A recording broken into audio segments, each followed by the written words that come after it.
آج سے ہم ایک نئی سیریز کا آغاز کر رہے ہیں جس کا عنوان ہے سیرت پاک صلی اللہ علیہ وآلہ وسلم، یعنی نبی پاک صلی اللہ علیہ وسلم کی حیات طیبہ۔ جتنا ہو سکے انشاءاللہ ویڈیوز میں کور کریں گے۔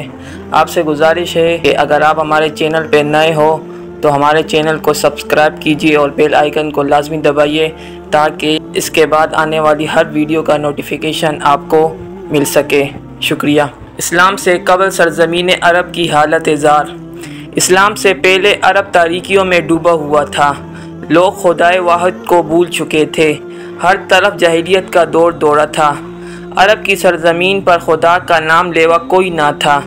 ایک عرب ہی کیا، ساری دنیا کا یہی عالم تھا۔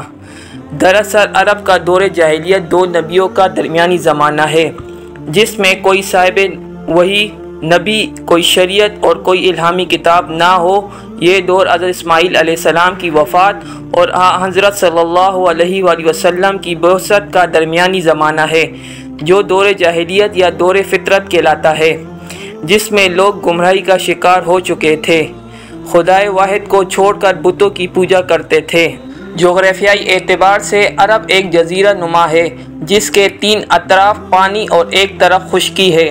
اس کے مغرب میں بحیرہ قلزم، مشرق میں خلیج فارس و بحیرہ عمان، جنوب میں بحیرہ ہند اور شمال میں اس کی سرحد شام تک ملتی ہے، یعنی عرب کا چوتھا حصہ خشکی کی طرف ہے۔ طبقاتی لحاظ سے عربوں کو 3 طبقوں میں تقسیم کیا جاتا ہے: نمبر 1 بائدہ، نمبر 2 عاربہ، نمبر 3 مستعربہ۔ عرب بائدہ ہو عرب جو قدیم ترین قبائل تھے، ظہور اسلام کے وقت ان کا وجود نہ تھا۔ عرب عاربہ عرب کے اصلی باشندے تھے اور یمن میں آباد تھے۔ ان کو قحطانی کہا جاتا تھا۔ ظہور اسلام کے وقت عرب میں موجود تھے۔ عرب مستعربہ یعنی بنو اسماعیل، حضرت ابراہیم علیہ السلام کی اولاد جو حجاز میں آباد تھی، ظہور اسلام کے وقت ان کا وجود تھا اور یہی ملک کے اصلی باشندے تھے۔ عدنانی قبائل کا تعلق عرب مستعربہ میں ہوتا ہے۔ اسلام سے قبل عربوں کی مذہبی حالت۔ عرب کی دینی تاریخ کا آغاز حضرت ابراہیم علیہ السلام سے ہوتا ہے۔ سب سے پہلے عرب میں حضرت ابراہیم علیہ السلام نے توحید کا سور پھونکا، لیکن ظہور قدسی کے وقت عرب کی مذہبی کیفیت یہ تھی کہ خدائے واحد کو بھول چکے تھے۔ عبادت کے مختلف طریقے اور مختلف شکلیں موجود تھیں۔ مختلف مذاہب اور مختلف عقائد تھے۔ مثلاً بعض لوگ خالق کائنات کو تسلیم کرنے سے انکاری تھے۔ جو منکرین خلق تھے دہریے تھے۔ ایسے لوگ موت کے بھی قائل نہ تھے۔ بعض لوگ خدا کی ذات کے قائل تھے تو انبیاء کرام کے منکر تھے۔ ایسے منکرین انبیاء کرام کا ذکر قرآن کریم میں بھی آتا ہے۔ کفار کہتے تھے یہ کیسا رسول ہے جو کھانا کھاتا ہے اور بازاروں میں گھومتا پھرتا ہے، اس کے پاس کوئی فرشتہ کیوں نہ اتارا گیا جو اس کے ساتھ لوگوں کو ڈراتا۔ بعض نبوت پر تو یقین رکھتے تھے لیکن کسی انسان کو نبوت ملنے کے قائل نہ تھے۔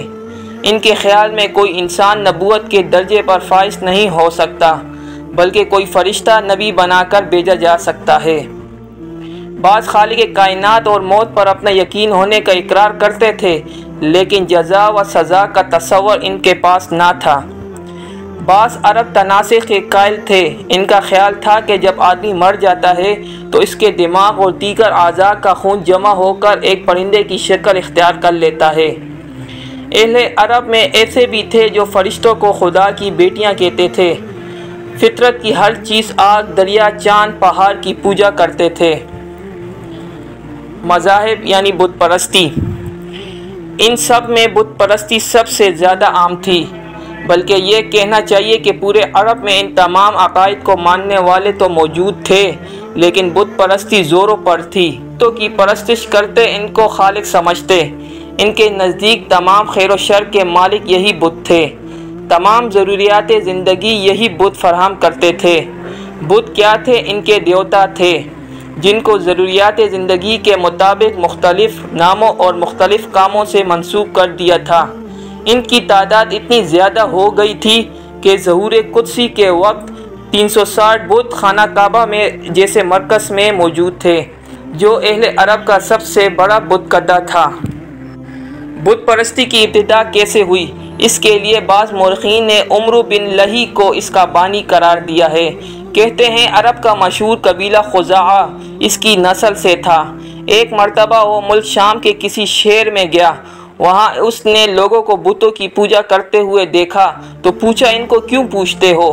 جواب ملا یہ حاجت رواں ہیں، لڑائیوں میں فتح دلاتے ہیں، قحط دور کرتے ہیں، بارش برساتے ہیں، غرض تمام ضروریات زندگی فراہم کرتے ہیں۔ بتوں کے اتنے سارے کرشمے سن کر عمرو بہت متاثر ہوا اور چند بت اپنے ساتھ عرب لے آیا اور خانہ کعبہ کے آس پاس رکھ دیے۔ خانہ کعبہ تمام قبائل عرب کا مرکز تھا، دور دراز سے قبائل آتے تھے۔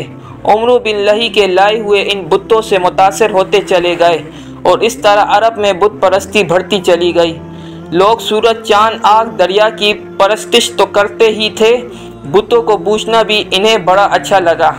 اس واقعے سے یہ بھی ظاہر ہوتا ہے کہ عمرو بن لہی کے شام سے بت لانے کا مطلب یہ ہے کہ عرب سے بت پرستی کی ابتدا ہونے سے قبل دنیا کے دوسرے حصوں میں بت پرستی عام تھی، لیکن بعض مورخین نے اس پر اتفاق کیا ہے کہ عمرو عرب میں شام سے بت لایا اور خانہ کعبہ میں رکھے، لیکن اس کو بت پرستی کا بانی نہیں کہتے۔ ان کے مطابق بت پرستی عرب میں عمرو سے پہلے ہی رائج تھی۔ اس واقعے کے علاوہ بت پرستی عام ہونے کی ایک وجہ یہ تھی کہ قبائلی دور تھا۔ اگر کوئی قبیلہ کا فرد ماضی میں بڑے بڑے کام انجام دے چکا تھا تو مرنے کے بعد اس کی یاد تازہ کرنے کے لیے ان کے قبیلہ والے اس کی مورتی بنا کر رکھ لیتے تھے، ان کے مجسمے تراشے جاتے تھے اور پوجا کی جانے لگتی۔ ایک دوسرے کی تقلید سے مجسمے تراشنا اور پوجا کرنا شروع ہو گیا۔ ایک دوسرے کی تقلید سے مجسمے تراشنا اور پوجا کرنا عام ہو گیا۔ حضرت عبداللہ بن عباس کی روایت کے مطابق لات، ود اور یاغوث ماضی کے بڑے لوگ تھے جن کی یادگار کے طور پر ان کے بت بنا لیے گئے اور ان کے نام سے منسوب ہوئے۔ دیگر مذاہب۔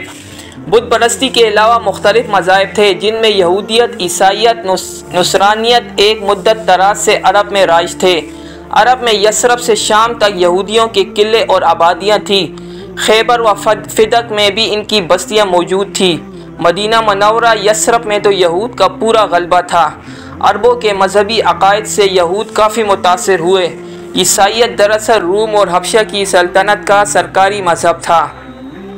بعض عرب قبائل نے عیسائیت کو قبول کر لیا تھا، خاص طور پر ایسے عرب جو شام کی سرحدوں کے آس پاس آباد تھے۔ نصرانیت کو اس قدر ترقی ہو چکی تھی کہ خود مکہ معظمہ میں ایسے لوگ موجود تھے۔ ورقہ بن نوفل عبرانی زبان میں انجیل پڑھنے کے ماہر تھے۔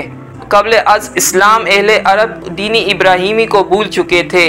حضرت ابراہیم علیہ السلام کی تعلیمات کو بھول کر بت پرستی اور دیگر قدرتی چیزوں کی پرستش میں مشغول تھے۔ خدائے واحد کے سامنے جھکنے کی بجائے ان کے سر اپنے ہی بنائے ہوئے بتوں کے آگے جھکتے تھے۔ ان لوگوں نے اپنے آپ کو مذہب سے درست کرنے کے بجائے مذاہب کو اپنی وجہ سے خراب کر دیا تھا۔ مختلف مذاہب میں اپنے عقائد و توہمات کو شامل کر کے انہیں کئی شکلیں دے دی تھی۔ مذہبی لحاظ سے گویا گمراہی کا شکار تھے، مکمل طور پر تاریکیوں میں ڈوبے ہوئے تھے۔ اس تاریکی سے نکالنے کے لیے انہیں کسی رہبر کی ضرورت تھی۔